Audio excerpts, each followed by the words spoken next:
నీవంత ధర్మపద సంచారమే నేనంతగా ధర్మోపదేశకుడదా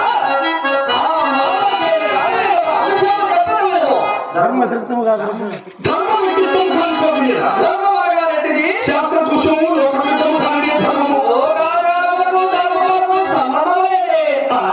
మనసుకు ఇష్టమైన చోటు లేదయ్యా ధర్మమ కావులో కాదో ఈ వితర్కమైన చెప్పదలచిన వారిని సూటిగా చెప్పు అర్జున నీవును నేను ప్రాణమిత్రులము బంధువులు మగదా ఆ మాటలు ఏందో అర్థం మిక్కి మిక్కిలి బావమరుదులు మగదా అట్టి నాకు అపకారం వచ్చిన దురాచారం నీకు అపకారం చేసినట్లు కాదా అఖిల లోకములలో నాకు పరాభవం సంఘటన నీకు సంప్రాప్తమైనట్లు కాదా సమస్త విషయమంతో నేనేమో నీ కార్యముల నావిగా భావించుతున్న నీకునా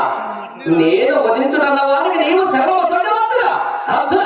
మనం ఉభయం కలిసి ఆ దురాత్ముడు దండహస్తి బలకి మౌనం నీ ఆలోచించిన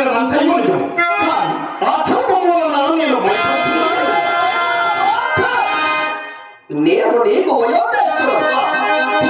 ఆరోగించినప్పుడు గుండికి వాళ్ళ ధర్మముని అధర్మముని విచారింప ఏ పనిగా చేయగలడు భారతముడు పితృని